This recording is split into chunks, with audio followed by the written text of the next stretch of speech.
7월 7일 오늘 만나 성경 말씀은 요한계시록 3장 16절에서 17절 말씀입니다. 내가 이렇게 미지근하여 뜨겁지도 않고 차지도 않으니 나는 너를 내 입에서 뱉어버리겠다. 너는 풍족하여 부족한 것이 조금도 없다고 하지만 실상 너는 내가 비참하고 불쌍하고 가난하고 눈이 멀고 벌거벗은 것을 알지 못한다. 아멘. 오늘 만나러 만나주시는 하나님을 기대합니다. 요즘 날씨가 점점 더워지고 있습니다. 얼마 전 새벽에 갈증이 나서 마실 것을 찾다가 식탁에 놓인 컵을 보게 되었습니다. 급히 한 모금을 들이켰는데 시원하지도 않고 따뜻하지도 않은 미지근한 물이었습니다.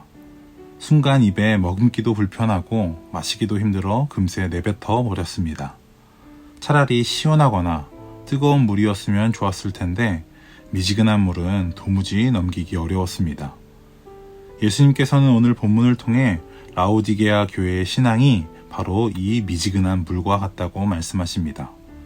특별히 주목할 것은 이 말씀이 믿음이 없거나 초신자가 아니라 이미 오랫동안 신앙생활을 해온 사람들, 곧 저와 여러분들을 향한 주님의 말씀이라는 사실입니다. 그래서 오늘 말씀을 더 나누기에 앞서 우리는 이 말씀이 단지 신앙이 약한 이들에게 주시는 말씀이 아니라 오히려 교회 생활이 익숙하고 나름대로 인정도 받고 있는 우리에게 주시는 주님의 음성이라는 사실을 먼저 기억하며 말씀을 이어갔으면 좋겠습니다. 첫째, 주님은 오늘 말씀을 통해 우리에게 미지근한 신앙의 위험성을 경고하십니다. 16절 말씀입니다. 내가 이렇게 미지근하여 뜨겁지도 않고 차지도 않으니 나는 너를 내 입에서 뱉어버리겠다.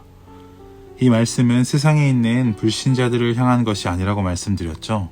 오히려 오랫동안 믿음의 길을 걸어온 성도들, 신앙이 익숙한 이들을 향해 주시는 말씀입니다.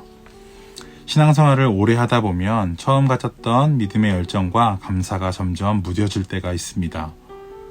말씀도, 기도도, 예배도 어느새 형식적인 습관이 되고 사람들과의 관계도 익숙함 속에서 진심이 사라지는 경우가 있죠. 이런 신앙의 모습을 미지근한 상태라고 말하고 있는 것입니다. 겉으로는 아무 문제 없어 보이지만 마음 깊은 곳에서는 더 이상 주님을 향한 간절함이 없습니다. 신앙과 세상 사이에 적당히 타협하며 살아가는 이중적인 모습이 됩니다. 주님은 이러한 상태를 매우 심각하게 보십니다. 단순히 조금 식은 상태가 아니라 입에서 뱉어버릴 만큼 거북하게 느끼시는 상태라고 하십니다. 그래서 우리는 늘 자신의 신앙을 점검해야 합니다. 지금 나는 정말 주님을 사랑하는 마음으로 살아가고 있는지, 아니면 익숙함에 머문 채 형식만 갖춘 종교인으로 살아가고 있는지를 돌아보아야 합니다. 주님은 오늘도 우리에게 말씀하십니다. 차든지 뜨겁든지 하라. 이 아침 주님의 음성이 우리 마음을 깨우고 신앙을 새롭게 하는 능력의 말씀이 되길 소망합니다. 둘째, 오늘 말씀은 우리가 신앙생활을 하며 빠지기 쉬운 우리의 영적 자만과 착각을 경고하십니다. 17절 말씀입니다. 너는 풍족하여 부족한 것이 조금도 없다고 하지만 실상 너는 내가 비참하고 불쌍하고 가난하고 눈이 멀고 벌거벗은 것을 알지 못한다. 라오디게아 교회는 물질적으로 풍요로운 도시에 있었습니다. 그들은 자신의 부와 안정이 곧 하나님의 축복이며 그로 인해 자신들의 신앙도 건강하다고 착각했습니다. 그러나 주님은 그들의 겉모습이 아니라 마음의 상태를 보셨습니다. 그리고 그 안이 얼마나 가난하고 외롭고 눈먼 상태인지를 정확히 지적하셨습니다. 오늘 우리도 같은 착각에 빠질 수 있습니다. 교회에서 오래 봉사하고 말씀도 알고 기도도 익숙해지다 보면 어느새 내가 꽤 괜찮은 신앙인이라고 느낄 수 있습니다. 하지만 주님은 우리의 지식이나 경험이 아니라 지금 이 순간 내가 얼마나 진실하게 주님을 의지하고 있는가를 보십니다. 혹시 요즘 나의 신앙은 겉만 멀쩡해 보일 뿐 마음 안에는 갈급함도 눈물도 회개도 사라진 상태는 아닌지 돌아봅시다. 진정한 영적인 부요함은 내가 얼마나 부족한지를 깨닫고 주님의 은혜를 갈망할 때 주어지는 것입니다. 오늘도 우리는 주님 없이는 아무것도 할 수 없는 연약한 존재임을 고백하며 주님만을 의지하는 하루가 되길 소망합니다. 셋째, 주님은 우리를 책망하시되 심판으로 끝내지 않으시고 회복과 새로운 기회를 허락하십니다. 라오디게아 교회를 향한 주님의 책망은 분명 단호했습니다. 그러나 주님은 그 자리에서 등을 돌리지 않으셨습니다. 오히려 이렇게 말씀하십니다. 내 눈이 밝아지려거든 안약을 사서 눈에 발라라. 이 말씀은 곧 우리에게 회개의 길이 열려 있다는 증거입니다. 우리의 영적 시야가 흐려졌더라도 다시 볼 수 있습니다. 우리의 마음이 식었더라도 다시 뜨거워질 수 있습니다.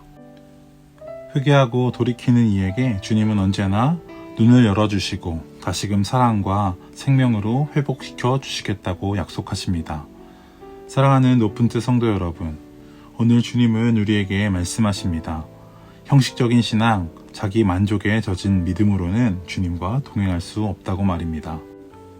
그러나 그 경고는 우리를 정죄하기 위한 것이 아니라 사랑으로 부르시는 주님의 손짓입니다. 그것이 오늘 본문을 통해 주님께서 들려주시는 음성입니다. 혹시 지금 나의 신앙이 식어져 있고 마음의 간절함과 눈물이 사라졌다면 그것을 솔직히 인정하는 그 자리에서부터 회복은 시작됩니다. 주님은 결코 우리를 포기하지 않으십니다.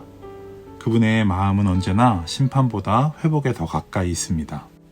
오늘 이 말씀을 우리 마음에 잘 넣어놓고 심판이 아닌 회복을 원하시는 주님께 믿음으로 반응하는 하루가 되길 소망합니다.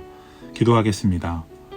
주님, 우리의 신앙이 미지근해졌던 자리에서 다시 주님을 뜨겁게 사랑하는 하루가 되게 하여 주옵소서.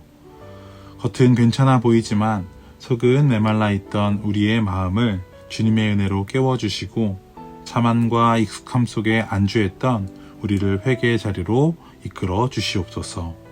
오늘도 우리에게 다시 시작할 기회를 주시는 주님 앞에 겸손히 나아갑니다. 주님만 의지하며 주님과 동행하는 삶을 살게 하옵소서. 감사드리며 예수님의 이름으로 기도합니다. 아멘. 이제 두 가지 기도 제목으로 함께 기도합시다. 첫 번째로는 오늘 주신 말씀을 기억하며 함께 기도합시다. 오늘도 우리들에게 회개의 기회를 주시는 주님 앞에 겸손히 나아가 은혜로 새롭게 되는 하루가 되게 하여 주옵소서. 두 번째로는 해외에서 주님의 복음을 전하는 선교사님들을 위해 함께 기도합시다. 선교사님들을 통해 그 땅의 예배가 살아나게 하시고 복음의 씨앗이 심겨진 곳마다 하나님의 때에 아름다운 열매가 맺게 하옵소서. 이 기도 제목으로 기도하신 이후에 개인 기도 하시겠습니다.